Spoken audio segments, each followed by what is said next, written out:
Between 40 and 70% of women report experiencing low sexual desire at some point in their lives. For many women, it feels isolating, like a mechanism in their brain is failing to turn on.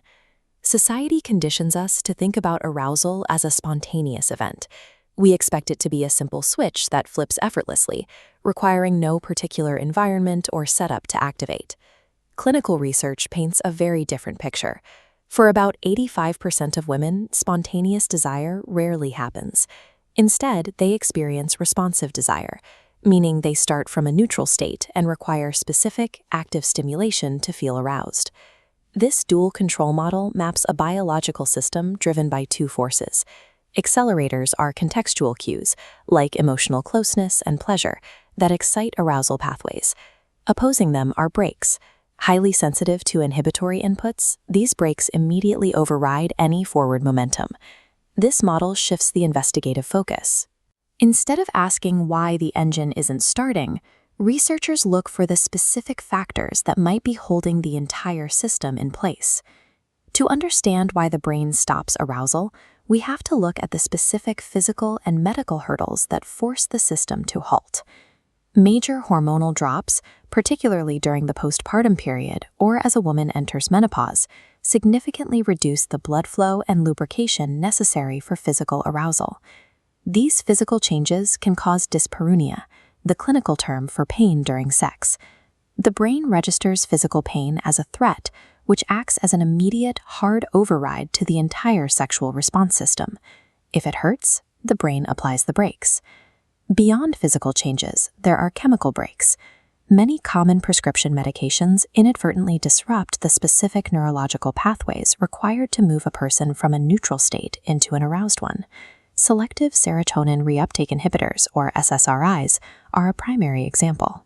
This widespread class of antidepressants is heavily correlated with chemically dampening the libido and delaying the ability to reach orgasm.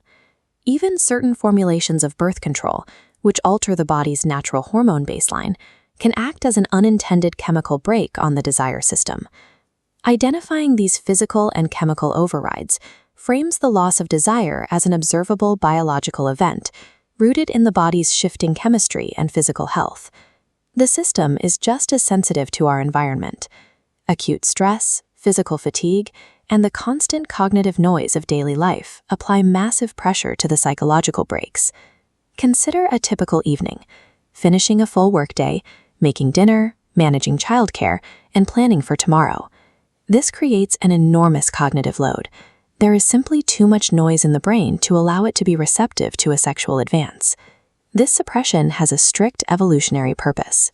The brain constantly ranks survival needs. When energy is low and environmental demands are high, the brain prioritizes immediate restorative functions, like sleep, over reproduction. It is an active defense mechanism. The nervous system shuts down non-essential drives to protect the body's remaining energy reserves. A low libido in the middle of a high-stress, exhausting week is exactly what the brain is programmed to do.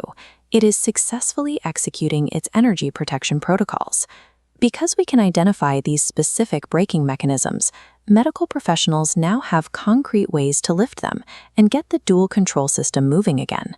Solutions often start with targeted medical adjustments. A doctor might switch an SSRI to a medication with fewer sexual side effects, or prescribe localized vaginal estrogen to restore tissue elasticity and eliminate physical pain during intercourse. In recent years, the medical field has developed targeted pharmacological treatments. There are now specific, regulatory-approved medications designed exclusively to address low sexual desire in women. One of the primary options available to patients is flibanserin, a daily pill that directly targets the neurotransmitters in the brain to lower inhibition and increase arousal. By offering tangible tools to remove biological brakes, medical science acknowledges that a low libido is a highly treatable clinical condition.